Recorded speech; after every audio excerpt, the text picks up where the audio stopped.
पार्वती, अब उसके हाथ पीले करने का समय आ गया है। पर हमारी आनंदी तो अभी सिर्फ 9 साल की है।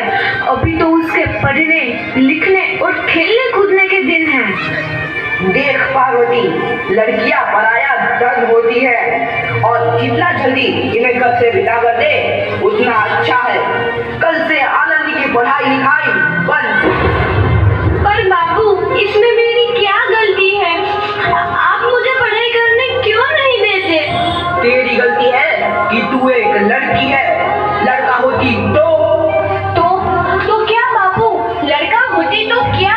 ऐ लड़की, ज्यादा जबान ना चला, नहीं तो जबान हलक से खींचकर बाहर निकाल दूंगा। बाबू, मैं पढ़ लिख कर कुछ बनना चाहती हूँ। मेरी पढ़ाई ना रोको बाबू। आनंदी, तुझे पढ़ना है तो पढ़, लेकिन सारी उम्र बाप की छाती पर ये बोझ बनकर ना बैठ। पर बाबू, अभी तो मेरी उम्र पढ़ाई लिखाई की है। मुझे पढ़ लिख कर डॉक्टर बनना है। पढ़ाई पढ़ाई पढ़ाई, आज तो तेरी किताबों का काम तमाम करके ही छोड़ूंगा। ये ले। नहीं बाबू, मत पढ़ो बाबू। ऐश्वरी, नहीं बाबू, नहीं। बाबू, ये तुमने क्या किया? तुमने मेरी इन किताबों को ही नहीं पढ़ा बाबू। मेरी किस्मत फाड़ दी, मेरी किस्मत। ये काफी किताबें ना सिर्फ छोरों के हाथ में अच्छी लगती है, लड़कियों के हाथ में तो सिर्फ मेहंदी अच्छी लगती है, मेहंदी। पर बापू, मैं लड़की हूँ तो क्या हुआ? लड़का और लड़की तो हमारे दोनों आंखों के समान होते हैं। चुप कर आनंदी, और यह एहसान मान कि अब तक जिंदा है तू। कहीं बचपन में गला दबाकर मार दिया होता तो यह तेरी बकबक नहीं सुननी पड़ती आज। पर बापू, मुझे चूल्हा जलाना अच्छा ना लगे है। देख छोरी, जितना जल्दी हो तू चूल्हा जलाना सीख ले, उतना ही अच्छा है तेरे लिए। और हाँ, तेरा ब्याह तो होगा, वो भी करके कल। अपना जीवन है तुम्हारी यही कहानी। आंचल में है दूध और आंखों में है पानी। मुझे माफ कर दे बेटी, तेरे बापों के जिद के आगे मेरी एक न चलेगी। माफ कर दे बेटी, मुझे माफ कर दे। इस प्रकार मात्र 9 वर्ष की छोटी उम्र में आनंदी का विवाह गोपाल राव जोशी से हो गया। बाल विवाह एक सामाजिक कुरीति है और इस कुप्रथा का शिकार होना पड़ा आनंदी को। 5 वर्ष बाद आनंदी 14 साल की हो गई है। उसके घर एक शिशु ने जन्म लिया है। देखते हैं आगे क्या होगा। देखिए ना, इसे क्या हो गया है? इसका माथा तो अंगार की तरफ तप रहा है। इसे तो बहुत तेज बुखार है। आप बिना कुछ भी बोलते हैं, दीजिए मुझे। माधव, माधव, जल्दी से वैद्य जी को बुला के लाओ। जी, अभी बुला के लाता हूँ। ये तुम क्या कर रही हो आनंदी? भगवान की विभूति लगा रही हूँ। बस करो आनंदी, ये सब अंधविश्वास है। अरे आप यकीन तो कीजिए, भगवान की कृपा से इसका माथा ठंडा हो रहा है और बुखार भी उतर गया है ना बाबू? देखिए, दीजिए मुझे। उठो बाबू, आंखें खोलो, तुम्हें तुम्हारी माँ बुला रही है। आंखें खोलो, देखिए ना इसे क्या हो गया है। आंखें भी नहीं खोल रहा। आंखें खोलो बेटा। आप चुप क्यों है? आंखें खोलो बेटा, आंखें खोलो। आनंदी, हमारा बेटा कभी आंखें नहीं खोलेगा। नहीं, ऐसा नहीं हो सकता। मेरे बेटे को मुझसे कोई नहीं छीन सकता, कोई नहीं छीन सकता। पागल मत बनो आनंदी। माधव, माधव। आनंदी, बंद करो ये पागलपन।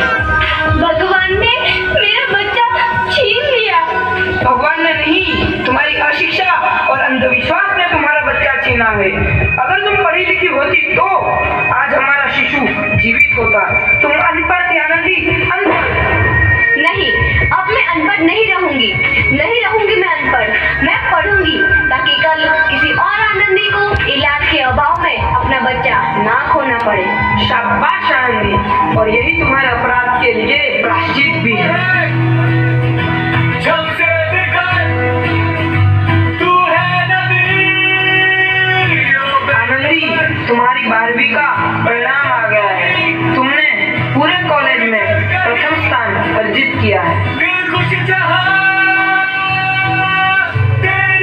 आनंदी, तुम्हारी मेहनत रंग लाई है, तुम्हें शिक्षा वृत्ति मिली है। ये लो तुम्हारे अमेरिका जाने की टिकट। मुझे शिक्षा वृत्ति मिल गई, मैं अमेरिका जा रही हूँ।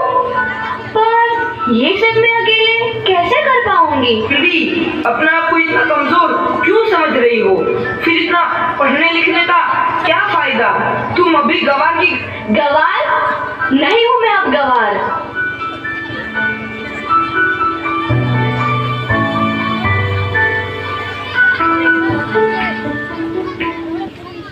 तो इस प्रकार 7 अप्रैल 1883 को आनंदी अमेरिका के पेंसिल्वेनिया के लिए रवाना हुई और 3 साल बाद उन्होंने डॉक्टर ऑफ मेडिसिन की उपाधि प्राप्त कर ली।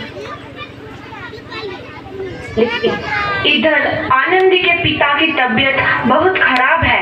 आगे क्या होता है देखते हैं। लगता है अब मेरे जाने का समय आ चुका है। अब मैं नहीं बचूंगा। ऐसा मत बोलो। शहर के सिटी हॉस्पिटल में अमेरिका से डिग्री लेकर कोई बड़ा डॉक्टर आया है, एक बार वहाँ चलकर दिखा लेते हैं। हाँ, सही बोला भैया, कम से कम दिल को तसल्ली तो मिल जाएगी। हाँ हाँ, चलो चलो जल्दी हॉस्पिटल चलते हैं।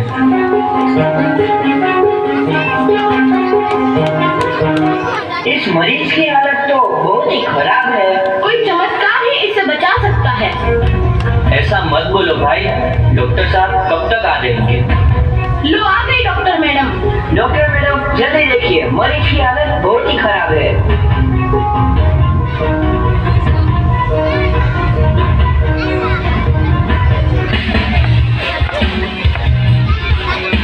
अब आप बिल्कुल ठीक है। मौत के मुंह से आपको बचाया है डॉक्टर मैडम ने।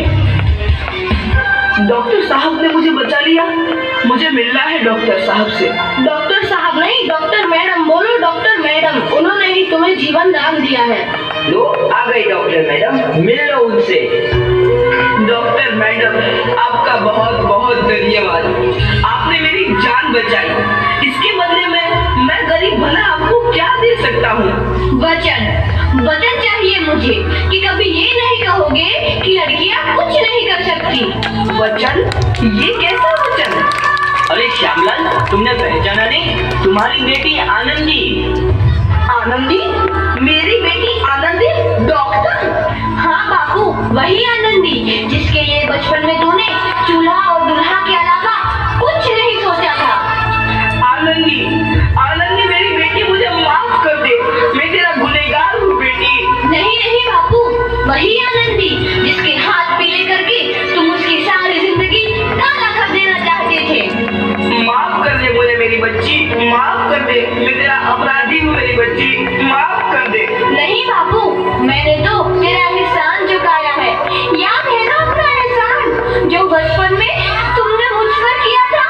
ताने सुना कर जीते जी मार डाला था मुझको। अब बोल, और किस किस को मारेगा? आनंदी बेटी, मुझे माफ कर दे मेरी बच्ची, मैं तेरा गुनहगार हूँ। बापू, आपने ही तो बोला था किताबें सिर्फ बेटों के हाथ में अच्छी लगती है, बेटियों के हाथ में तो सिर्फ मेहंदी। बेटों और बेटियों में फर्क करना तो आंखों में फर्क करने समान है। एक का पढ़ना और दूसरे का ना पढ़ना सामाजिक अंधकार है बापू, सामाजिक अंधकार।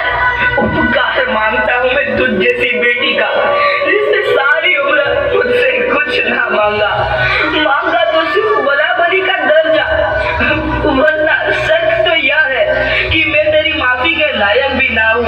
मुझ जैसा बाप तेरी बराबरी कर सके, उसके मैं लायक भी ना हूँ मेरी बेटी, मैं लायक भी ना हूँ। अपने बापू को क्या माफ नहीं करोगी आनंदी? माफ कर दो आनंदी, माफ कर दो। सुबह का भूला यदि शाम को घर लौट आए तो उसे भूला नहीं कहते। बापू। तो इस प्रकार आनंदीबाई जोशी ने अपनी मेहनत और अटूट इरादे से न केवल भारत की पहली महिला डॉक्टर बनी, बल्कि आगे चल के उन लड़कियों के लिए सुनहरा रास्ता दिखा गई जो जीवन में कुछ करना चाहती थी।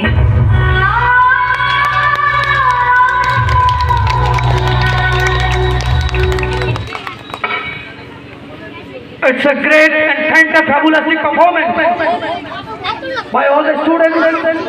আমি একজন এখান থেকে একজন গার্জিয়ান একটা বাচ্চার মাকে রাখছি কোয়েল মুন্নির মা, উনি ওই রাস্তা থেকে দেখছিলেন আপনার বাচ্চা এখানে লিডিং রোল করছে, বুক চিতিয়ে লড়ছে এতগুলো মানুষের সামনে, এতগুলো স্টুডেন্টের সামনে। আপনারা সাইড দিয়ে দেখবেন না, আপনাদের বাচ্চাগুলো